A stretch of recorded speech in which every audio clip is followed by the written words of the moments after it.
Sometime in the late 1980s, a teenager with a noticeable stutter sat in front of a VHS camcorder holding a human skull and spent the next 26 minutes explaining exactly how to rob a grave and sell what he found. The tape eventually surfaced online with a title that sounds almost like a joke: Grave Robbing for Morons. In the footage, a young man in jeans and a leather jacket, his long hair tied back, walks through the entire process with the calm confidence of someone who's done this before. He explains how to pull a skull free without grabbing the teeth, since that breaks them and leaves obvious holes a buyer would notice. He talks about timing the job for the right season, working with at least 2 or 3 other people so digging goes faster, and choosing somewhere secluded enough that nobody interrupts you. Mustache when they die. Then you bring it. It's usually around here, or sometimes you might find it around the jaw. It might be left there. Okay, so when you bring out the jaw. So I'll show you later, I'm in the real. He mentions selling pieces to magic shops, and at one point, almost offhand, he gives advice on what to do if a witness sees you. Knock them out, he says, so they think it was all just a dream. That single line is the one most people point to as proof this is fake. However, almost everything else in the tape is harder to dismiss that easily. The video circulated quietly through underground VHS trading circles throughout the 1990s, the kind of tape collectors of disturbing footage would pass between each other without much explanation. It wasn't until 2014, when a YouTuber uploaded a digitized copy, that it reached a much wider audience and crossed over 1 million views. While digging into this case myself, I found something that helps date the footage almost exactly. A VHS copy of Evil Dead 2 is visible sitting nearby, a film that wasn't released on tape until 1987. That puts the recording somewhere after that year, likely 1988 or 1989, based on everything else visible in the room. Around that same period, a book called Say You Love Satan was published, detailing the real story of a Long Island teenager named Ricky Casso. The book mentions, almost in passing, that a shop in Greenwich Village would pay $500 for a human skull.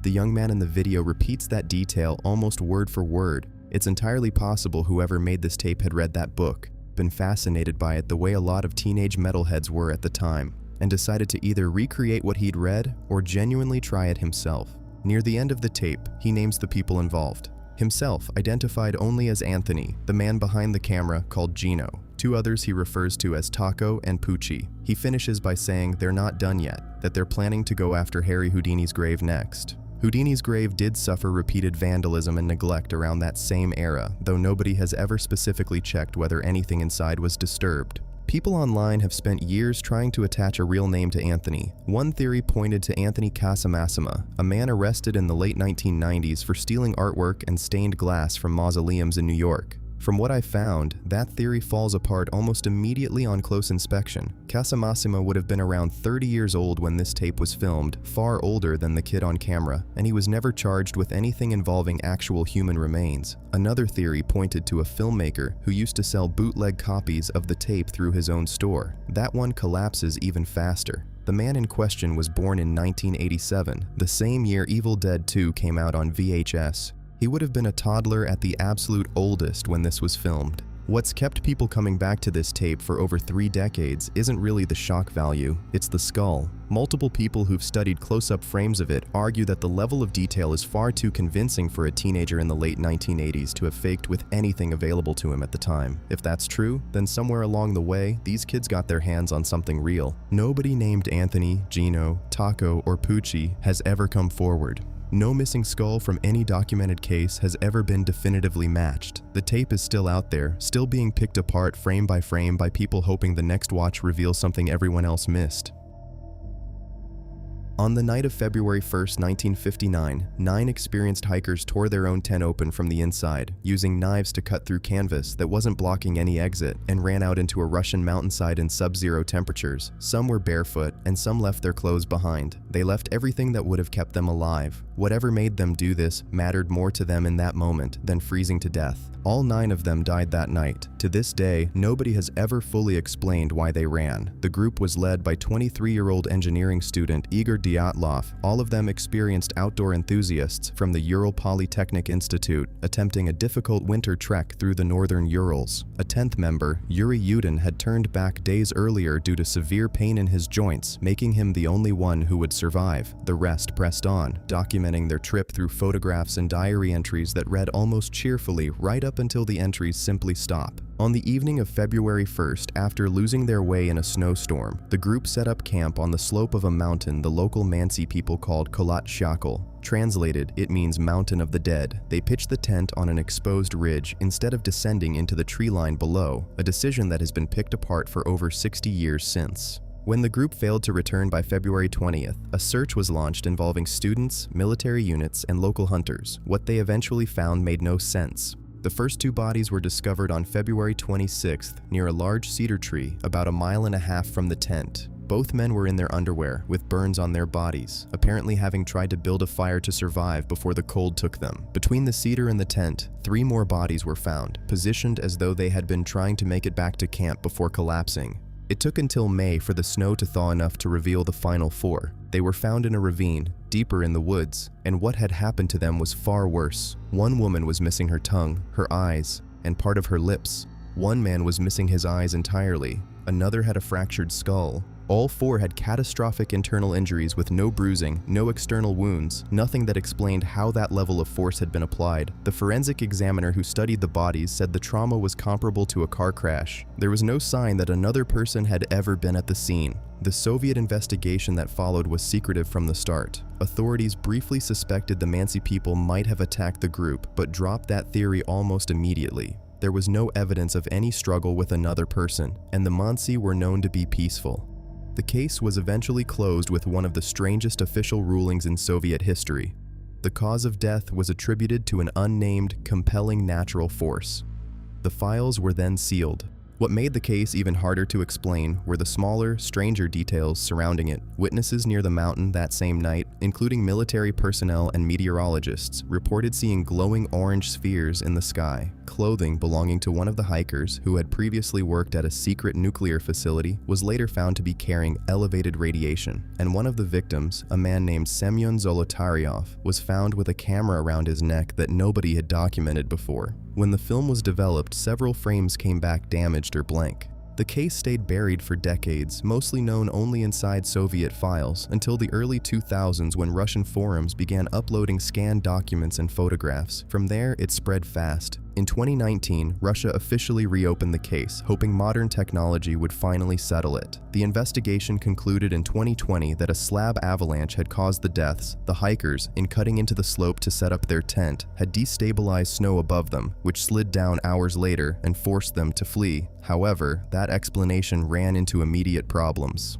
The slope where they camped was far too shallow for a typical avalanche. Their tent was later found mostly intact, with skis still standing upright nearby, and the way some of the bodies were positioned suggested they had been trying to return to the tent, which makes little sense if an avalanche were still an active, ongoing threat. Other theories tried to fill the gaps. One proposed that high winds moving across the mountain's specific shape generated infrasound, a frequency below human hearing that's known to trigger irrational panic and fear in people exposed to it. Another, raised more recently by Russian researchers, suggested a failed missile test from a nearby military site released a cloud of toxic, corrosive fog that drifted into the camp, causing the kind of blind panic that would explain them cutting their way out and running. That theory accounts for some details, but not the missing chemical burns nobody documented in the autopsies, nor any record of an actual missile launch on that date. From what I've found digging into this case, every theory that's been proposed manages to explain one piece of the puzzle while leaving another completely untouched. The avalanche explains the panic, but not the shallow slope. The infrasound explains the fear, but not the crushed ribs. The missile explains the chaos, but not the missing documentation. The Russian government still officially considers this case closed. The families of the victims remain split. Some accept the avalanche conclusion. Others insist there's something in those still sealed details that nobody has been allowed to see in full. The photographs the hikers took of themselves in their final days are still out there, circulating online. 9 smiling young people, completely unaware of what was only days away from them. 66 years later, nobody has been able to explain with full certainty what made all 9 of them tear their way out of that tent. On January 25, 2006, housing officers in North London forced their way into a small bedsit above a shopping centre to deal with unpaid rent that had built up to £2,400. What they found inside had been there for over 2 years. The body on the sofa was mostly skeletal, the television was still on, and the heating was still running. Wrapped Christmas presents sat nearby, gifts she had been preparing for people who would never receive them. The front door was double locked from the inside. The pathologist couldn't even complete a full post-mortem. There simply wasn't enough left. The only way to identify her was by comparing dental records to an old holiday photograph. In it, a woman is smiling, clearly enjoying herself. Her name was Joyce Vincent. She was 38 years old, and she had been dead since December 2003. What makes this case difficult to sit with isn't just that she died alone, it's who she was before that. Joyce wasn't a recluse. She had worked at Ernst & Young for 4 years. She'd attended Nelson Mandela's tribute concert at Wembley in 1990 and shaken his hand backstage. She'd had dinner with Stevie Wonder. However, something had clearly shifted in her by the time she ended up in that flat. Her mother passed away when Joyce was just 11 years old, and according to people close to her, she was never quite the same afterward. Her relationship with her father was distant and strained. Over the following decades, she struggled to form lasting attachments and drifted between relationships. In March 2001, she resigned from her job at Ernst & Young for reasons nobody has ever clearly explained. After that, her life started unraveling quickly. She spent time in a domestic violence shelter. She quietly detached from her family, not through any dramatic falling out, just a slow withdrawal that nobody around her fully registered until it was too late. In February 2003, she was placed into the bedsit above Wood Green Shopping City, a property the council used to house victims of domestic abuse. That November, she was hospitalized for 2 days after vomiting blood from a peptic ulcer. When the hospital asked who her next of kin was, she gave them her bank manager's name. A month later, she was dead. Her sisters did try to find her. They hired a private detective and contacted the Salvation Army. The detective tracked down her previous address, and the family wrote letters there hoping she'd respond. She never did. They eventually concluded she had simply chosen to cut them off, and the search ended there. They cared enough to pay someone to look for her. They just never imagined she might already be gone, less than an hour away from where they lived. Her own father, Lawrence, died in 2004, still believing his daughter was out there somewhere, estranged but alive. He never learned that she had already been dead for over a year by the time he passed. For more than 2 years, none of this surfaced. The building she lived in was the kind of place where strange smells and constant noise were simply part of daily life. Neighbors later admitted they assumed the odor was from garbage. Her rent was being partially covered by housing benefit, so the unpaid balance built up slowly enough that nobody flagged it for years. Her electricity bill was on auto debit and never got cut off. A man named Michael Dobbs moved into a nearby flat in the summer of 2004, 6 months after Joyce had already died, and lived there for over a year, occasionally complaining about a faint rotten smell he assumed came from the bins downstairs. In 2011, filmmaker Carol Morley released a documentary about the case called Dreams of a Life after stumbling across a short, almost forgettable newspaper article about Joyce on the London Underground. Morley spent 5 years tracking down anyone who had known her, ex-boyfriends, old colleagues and former classmates, and the picture they painted was full of contradictions. Some remembered her saying she'd been headhunted by a new company. Others remembered her saying she was about to go traveling with a group of 20 people. Nobody seemed to know which version, if any, was true. The case has lived on for years since, picked apart endlessly on forums and discussion threads, with theories ranging from an abusive ex-fiancé who was never traced, to complex trauma nobody around her recognized in time, to the simple, unsettling idea that in the early 2000s, before social media made absence visible, a person could just stop appearing in people's lives and nobody would necessarily notice the difference.